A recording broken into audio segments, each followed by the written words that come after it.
Sa moto camping adventure natin ngayon ay pupunta tayo sa isang tagong paraiso sa Benguet. Magugutom, mapapagod, mapupuyat, Launan ng umaga. pero mamubusog sa mga masasarap na pagkaing paghihirapan nating lutuin. At syempre, sa mga magagandang tanawin. Huwag na nating patagalin pa. Kung moto camping adventure ang trip nyo, tara't samahan nyo ako sa aking kwento. You'll be just fine.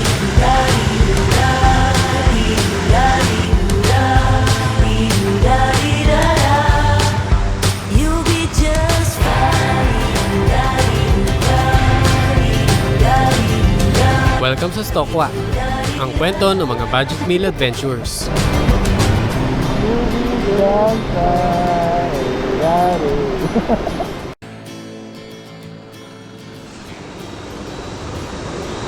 Another moto camping adventure na magsisimula ng gabing-gabi dahil kasama na naman natin si Brother Eli ng Eli Motor. Teacher kasi si Eli, kaya kapag Friday, pagka-out niya sa school, doon lang kami pwedeng lumarga para kinabukasan ng Saturday makakauwi na kami. Nasa liblib na parte tayo ng Benguet. Ang daan papunta dito ay mga 90% sementado, 10% lang yung rough road at hindi rin ganun ka-technical, kaya masasabi kong madaling puntahan. Medyo masikip yung ating pwesto ngayon, pero okay lang. Challenging nga lang yung pagpwesto ng ating tarp na bago at mas malaki kasi nalilitan na ako doon sa dati nating gamit. Kung kailan naman mas malaki yung tarp, saka naman lumit yung pwesto. Pero tingnan natin kung paano natin madiskartehan. Welcome pala sa lahat ng mga bago nating subscribers. At sana ay na-entertain kayo sa mga napapanood ninyo kahit tayo ay puno ng mga bagay na alam nyo yun, trip-trip lang.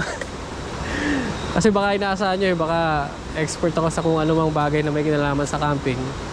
Nagkakamali po kayo. Lahat ng ito ay trip-trip lang. Ina-enjoy ko lang kung ano yung ginagawa ko, and sabi nga ng isang nag-comment dati, I learn as I go. Hindi ako yung piniperfect ang isang bagay bago ko gawin or bago ko ipakita sa audience.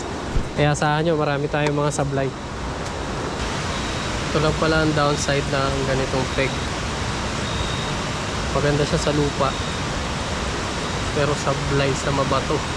Tsambahan ng bato na bahali.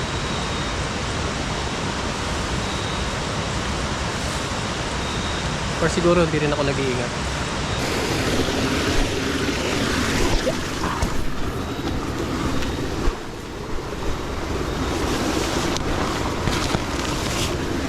Gandahan talaga ng tarp. Napaka-modular niya. Pwede sa trip mo at sa paligid mo yung setup. Di kagaya ng tent, kailangan sakto sa size ng tent yung spot mo o yung space mo. O kaya naman paghamok, kailangan meron ng sabitan. Ang tarp, ano, kahit bara-bara lang. Ano, maganda. Kumbaga, hindi ka limited sa area na pwede mong pwestuhan. At maganda ka partner ng tarp ay footbed. Kahit anong klase ng ground. Mas prefer ko to kaysa sa airbag or air mattress nung pinapump. Kasi ito, kahit ganitong puro bato-bato, talagang di mo mararamdaman.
Ready na sana tayo magluto, kaya lang as usual, kailangan natin ng panggatong dahil wala tayong dalang butane.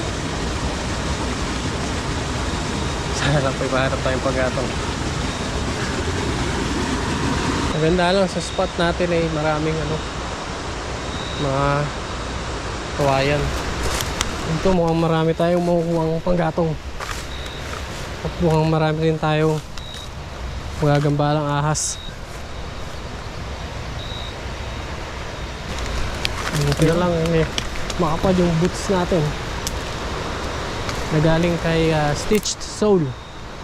Yan, sa mga gustong magpa-customize na mga leather boots o kahit yung mga tela na boots, Stitched Soul ng Marikina.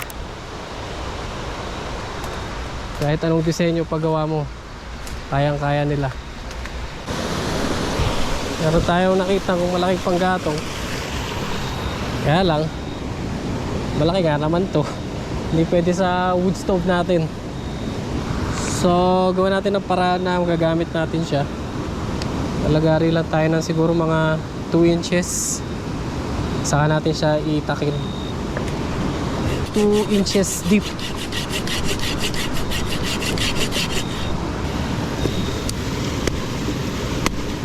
Okay. Puk. Eya. Wala. Masyadong matigas yung kahoy. What if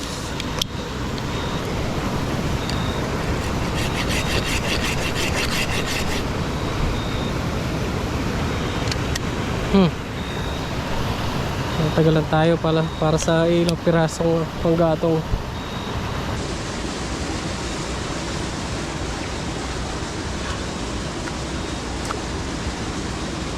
Medyo konti ang nahakot natin panggatong. Sigurado kung kulang ito. Makabilis pa naman maubos ng panggatong, lalo't ganito na ampaw yung mga kahoy. Puro hangin ang laman.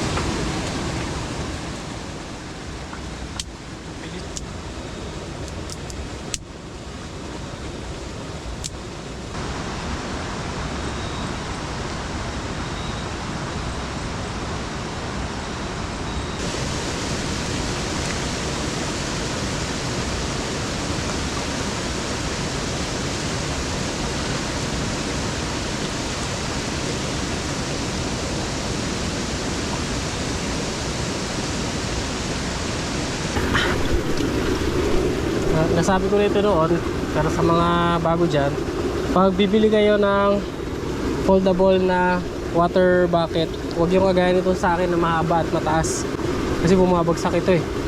So, magandang bilhin yung mababa na malapad, parang palangganang dating. Okay, what's for dinner? Ano ba? Sayang sa battery.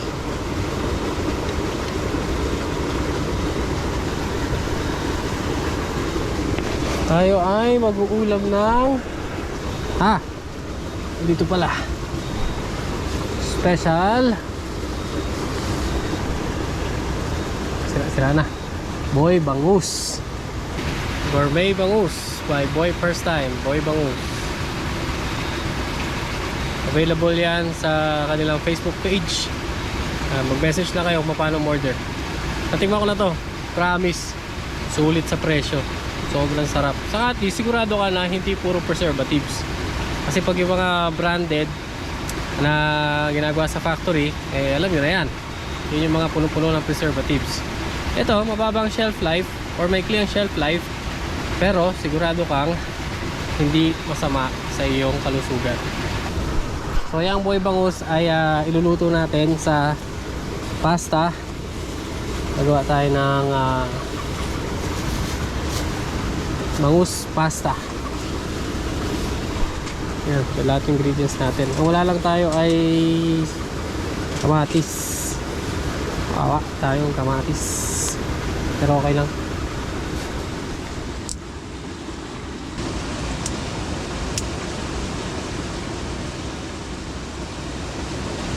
Meron ako nakuha ang ugat ng pine tree dun sa huli nating camping sa may Patok campsite sa Bukod, Benguet. Tama pala. Congratulations dun sa panalo, sa nanalo ng ating Takbong Banayad t-shirt. At kasi sa mga hindi nakatapos dun sa nakaraang video natin, sinabi ko sa dulo, dahil umabot kayo dito, may paraffle tayo. Ang pinakauna makapag-send sa akin ng picture ng inyong camping setup dito sa Patok, saka selfie kay Tita Lynn, sa aking email ay merong Takbong Banayad t-shirt.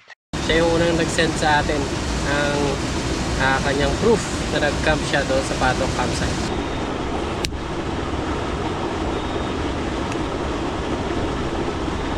Are.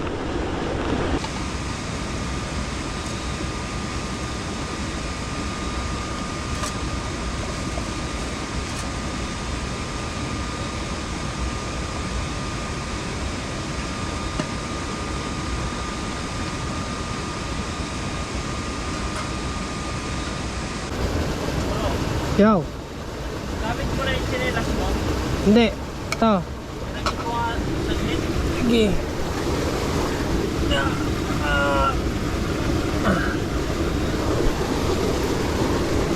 Siguro ay may mga nagtataka sa inyo, no, kung bakit kahit magkasama kami ni Ellie ay hindi kami halos magkasama sa vlog.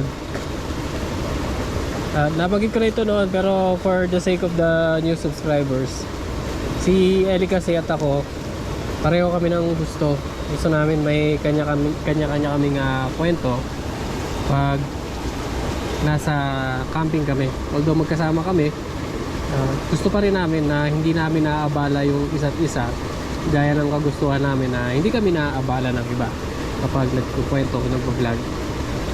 Ang kagandahan nun, pag nanood kayo ng mga videos namin, kahit magkasama kami sa isang location, magkaibang kwento yung mapapanood ninyo.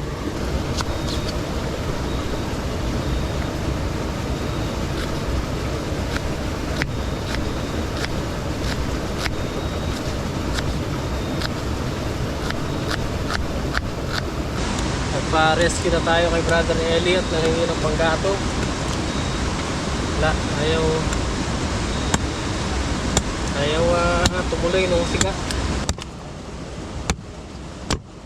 Maybe this time makakapagpa-apoy na tayo. Ironwood. Okay na. Kung bibili kayo ng ganitong camping chair, huwag yung ganitong na i-disassemble parang transformer. Kasi pag napatid yung kanyang tali, ayan, wala na. Useless na.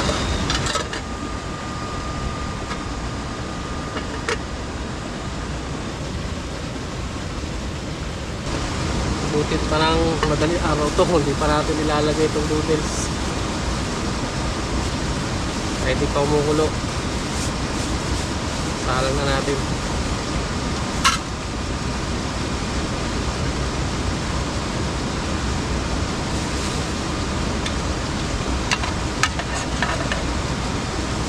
Ay! Gas! Kakakain na tayo ng pasta.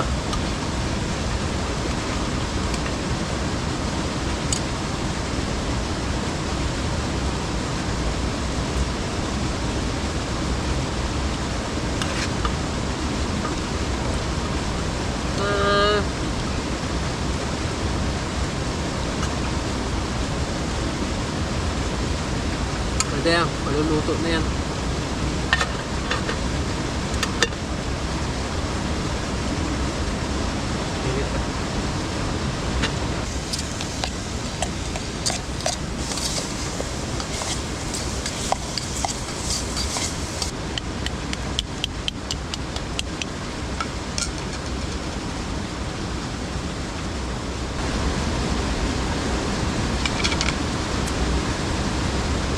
Sobrang dami ito.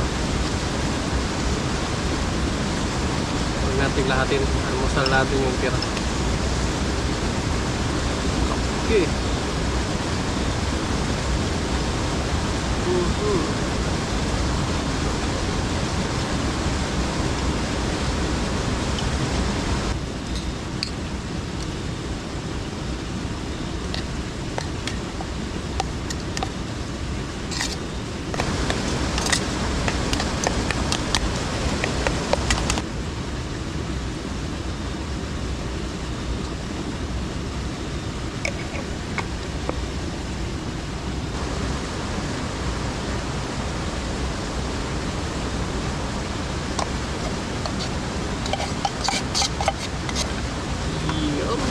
Nakarating kami dito ng mga alas 7.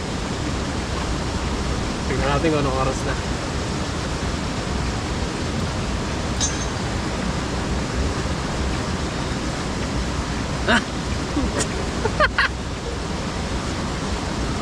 Yung oras natin mga kaibigan. Alauna na wala. Alay, ilang oras na yun? 7, 8, 11, 12. Puta lagi, 6 na oras.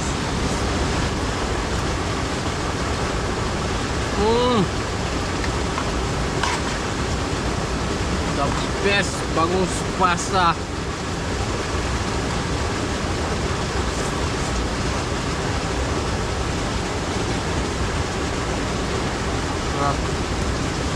Hindi pala. The best pa rin yung kay Mrs. Second best.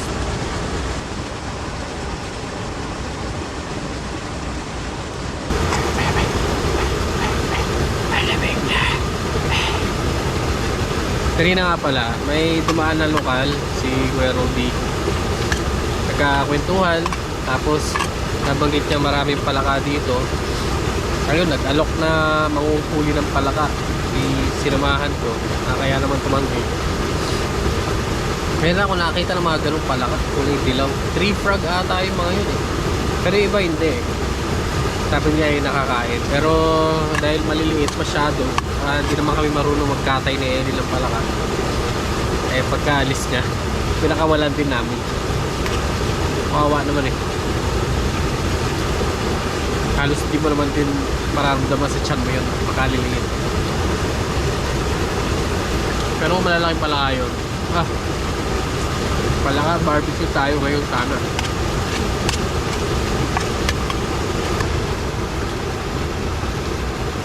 Timot, sarap.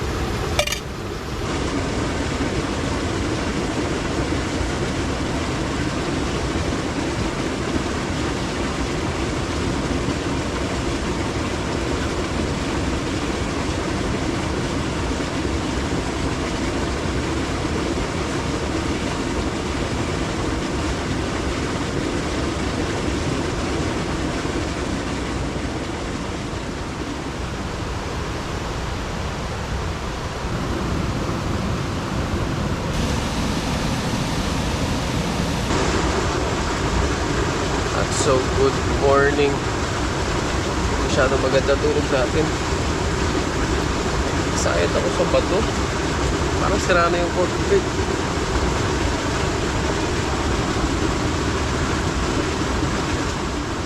Ay, hindi natanggal.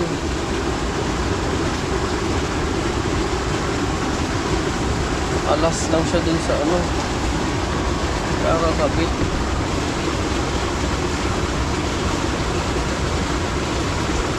Pa naman tanggal lang yung paa niya, pero okay na rin, at least maga tayo nagising. Medyo ligpit na rin tayo.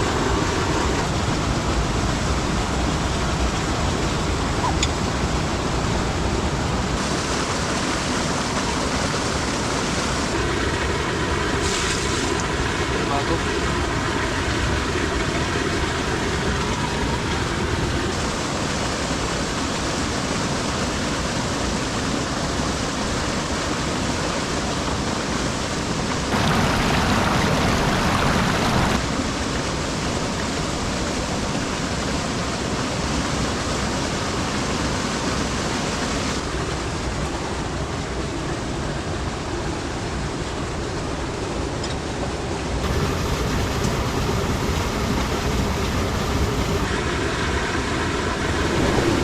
papadingas lang tayo para sa ating morning beverage, ang apple cider tea.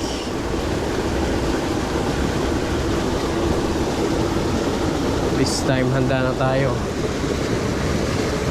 Puro tuyo na yung panggatong natin at marami tayong ginawang mga pangpadingas galing sa saling. Hindi masyadong ma-oil yung ano natin, yung ating kenwood. Hindi ganun kaitim yung usok.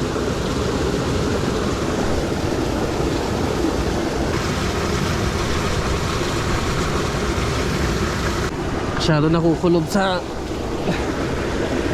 tarp natin yung pusok dito. Balik natin sa dating pwesto.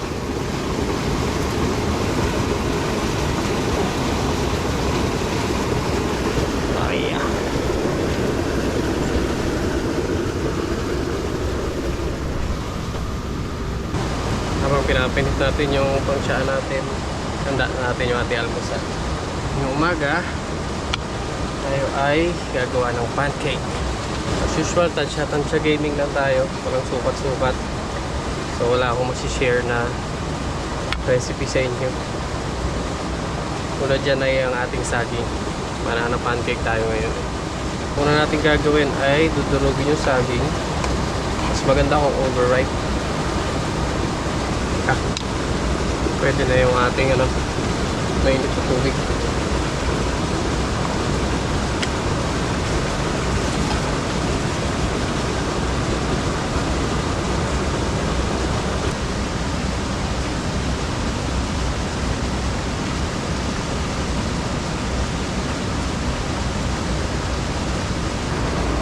Ito na lagi pangunahing laman tiyan ko sa umaga.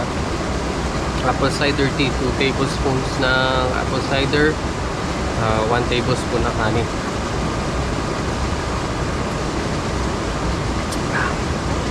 Half cup ng tubig.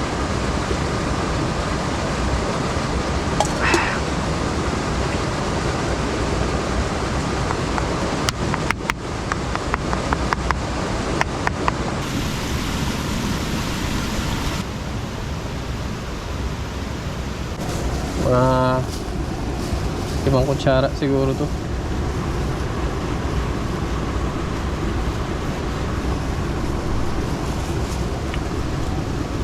Tapos asukal syempre. Tapos baking powder, 1 kutsara ng asukal.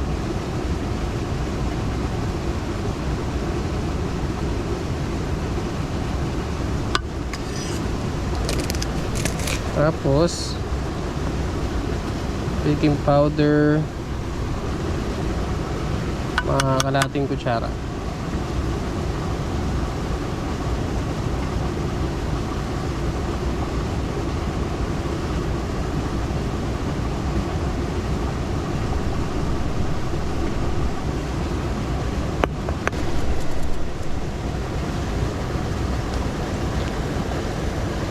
Natin mekos. Ano pala, haluin ko muna to.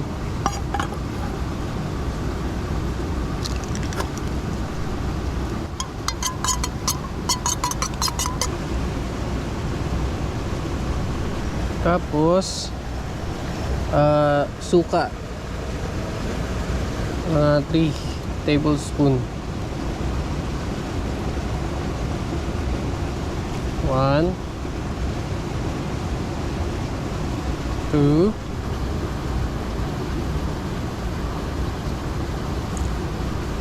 3. Actually 4 na natin. 4. Siyempre tubig.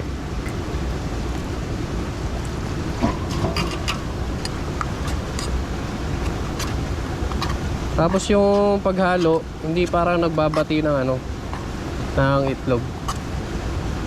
At fino-fold mo lang yung harina. Tapos paunti-kunti ng tubig. Ang target nating consistency ay medyo lumpy pa siya. Basa lahat pero lumpy. Ngayon yung suka, baka sabihin nyo maasim. Yung kasi yung magre-react sa baking powder para gumawa ng bubbles. Tapos yung bubbles, siya ngayon yung magpaparise doon sa ating pancake. Ganyang lumpy na, goods na yan. Yan ang gusto natin.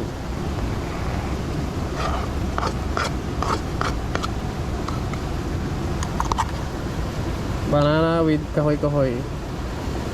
Ngayon, since wala tayong pan, para ma-flip natin ng maayos yung puwetan ng ating mini pan ang gagamitin natin. Sana umubra.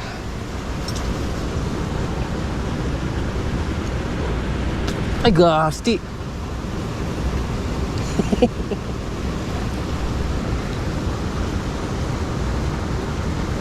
Ayun, pwede naman pala ganun. Ayan.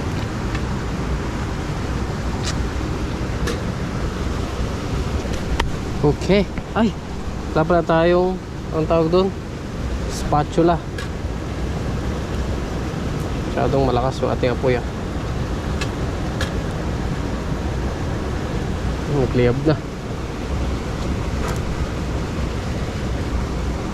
Moment of truth.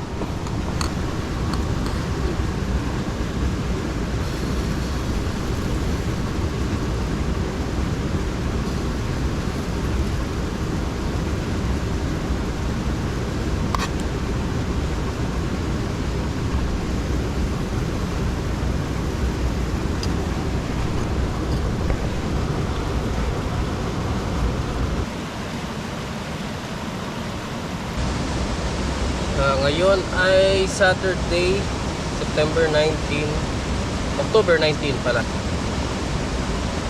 Tingnan natin ang kalendaryo ko para makapag-set na tayo ng ating Christmas ride. Sa Camp Johnny Hoy tayo. Ride and camp tayo doon. Gusto kong tulungan sila Kuya Johnny na masimulan ng may sa publiko yung campsite kasi medyo natenga nagganda, busy kami ni Boy first time. So siguro abang-abang lang kayo no, pero tingin ko mga November 9 and 10 mga ganon. Hintayin nyo lang yung confirmation sa mga susunod na video. Pero mga ganon, November kasi October puno na hindi na ako makakapag-set. November 9 and 10 guaranteed yon, either first weekend o second weekend. Hindi na ako lalampas ng second weekend. After kasi nun, marami na rin ganap. Meron tayong kasalanan. Hindi tayo nagdala ng butter. Kasalanang mag-pancake ng walang butter. My goodness.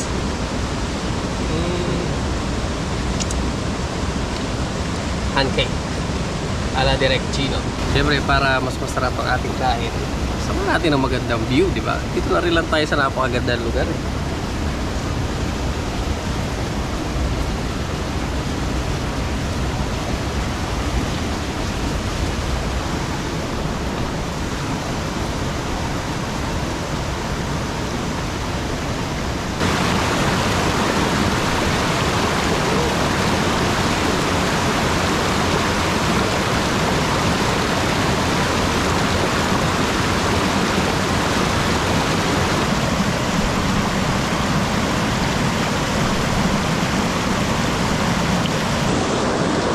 Dito pa namang hindi gaganahan sa almusal pag ganyan ang view.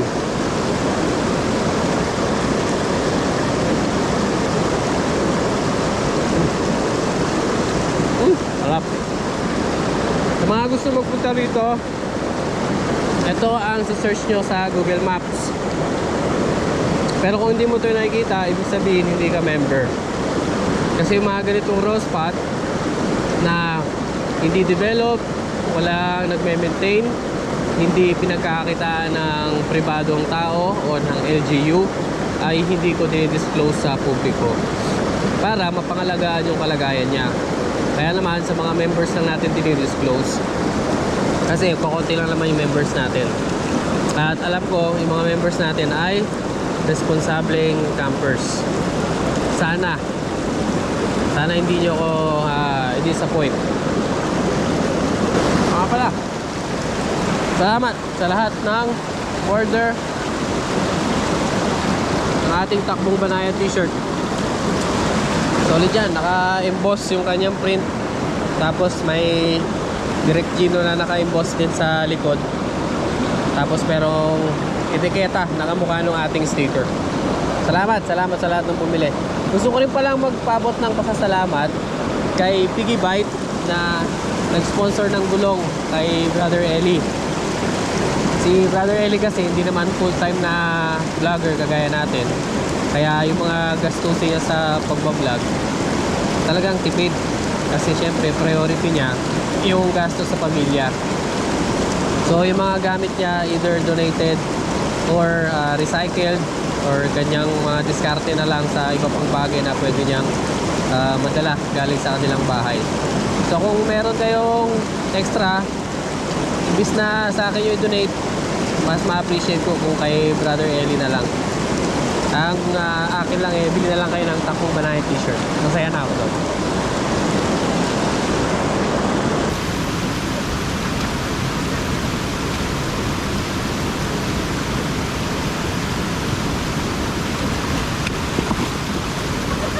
Sabi ko na talaga wrong idea yun eh. Tapos tuloy yung ating boots. Actually na waterproof ko na to. Kaya lang syempre may mga parts pa rin na papasukan talaga ng tubig kasi may zipper siya tapos may velcro. So pag lumubog sa tubig, basa talaga yung loob. Wala tuloy yung hani ko. Sayang. Ito nga lang tayo.